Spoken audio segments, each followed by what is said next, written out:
আসসালামু আলাইকুম। কেমন আছেন সবাই? নিয়ে আসলাম লুডুস আর পাস্তা মিশিয়ে একটি রেসিপি। আজকে আমি লুডুস আর পাস্তা মিলিয়ে একটা রান্না করব, সেটাই তোমাদের সাথে দেখাচ্ছি বন্ধুরা।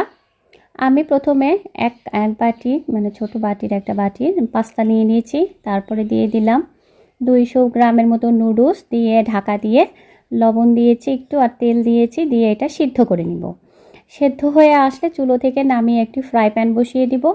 এখানে একটু পানি আর একটু লবণ আর একটু তেল দিয়ে দিলাম, আর চুলাটা মিডিয়াম লো আঁচে রেখেছি। রেখে এটা একটু পানিটা গরম হয়ে গেলে আমি পাস্তা আর নুডলসে একটু সবজি ব্যবহার করব, সেই সবজিটা একটু সেদ্ধ করে নিব। এখন আমি এখানে বরবটি আর গাজর এই দুইটা অ্যাড করে দিলাম, দিয়ে এখানে ভালো করে সেদ্ধ করে নিলাম। এটা সেদ্ধ হয়ে আসলে দেখেন আমার বল্লক উঠে গেছে সবজিটা। আমি এই সবজিটা নামিয়ে নিব। নিয়ে এখানে আমি আর একটা ফ্রাই প্যান চুলোয় বসিয়ে দিব, আর আঁচটা অবশ্যই লো মিডিয়াম আঁচে রাখবেন, তাহলে পুড়ে যাবে না। আমার নুডলস সেদ্ধ হয়ে গেছে। এখন আমি এখানে ফ্রাই প্যানে খাবারের তেল দিয়ে দিলাম, দিয়ে একটা রসুন কুচি দিয়ে দিলাম।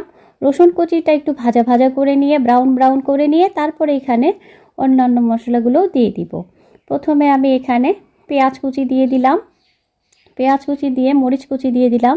2টা পেঁয়াজ 5টা কাঁচামরিচ নিয়েছি, এগুলো ভাজা ভাজা করে নিচ্ছি। ভাজা ভাজা হয়ে আসলে এখানে আমি যে সবজিগুলোকে সেদ্ধ করে রেখেছিলাম বরবটি আর গাজর, সেটাও দিয়ে দিলাম। দিয়ে একটু ভাজা ভাজা করে নিতে হবে। ভাজা ভাজা হয়ে গেলে আপনারা এটা চিকেন ব্যবহার করতে পারেন, আবার ডিমও ব্যবহার করতে পারেন। আমি এখানে আবার দুটোও ব্যবহার করতে পারেন। আমি এখানে শুধু ডিম ব্যবহার করেছি দুটো। সেই ডিমটা এখন ফেটে ফ্রাই প্যানের এক কোণে দিয়ে দিলাম। তারপরে একটু স্বাদ মতো লবণ দিব, দিয়ে ভালো করে নাড়াচাড়া করে সবজিগুলোর সাথে মিশিয়ে নিব। মেশানো হয়ে গেলে আমি আমার নুডলস আর পাস্তা যেখানে সিদ্ধ করে রেখেছিলাম সেটাও দিয়ে দিলাম। দিয়ে ভালো করে নাড়াচাড়া উল্টে পাল্টে করে দিব, যেন সব দিক দিয়ে ভাজা ভাজাটা অনেক সুন্দর হয়। এরপরে আমি দিয়ে দিব পাস্তার মশলা, যেটা আমি প্যাকেটে ছিল। তারপরে হচ্ছে একটু চাট মশলা, তারপরে ধনিয়া ভাজা জিরা বাটার গুঁড়া মানে শুকনা যেটা সেটা, এগুলো দিয়ে ভালো করে মিশ্রণটি মিশিয়ে নিব, যাতে আমার নুডলস আর পাস্তাটা অনেক টেস্টি হয়। সেই সাথে একটু সস দিয়ে দিলাম, টমেটো সস দিয়ে ভালো করে উল্টে পাল্টে নিচ্ছি। ইচ্ছে করলে আপনারা সস ব্যবহারও করতে পারেন, নাও পারেন। এই ফাঁকে একটু টেস্টিং সল্ট আর চাট মশলা দিয়ে দিলাম স্বাদ হওয়ার জন্য।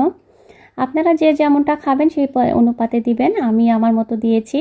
আমার রেডি হয়ে গেল খাবারের জন্য, তুলে নিলাম। ধন্যবাদ সবাইকে।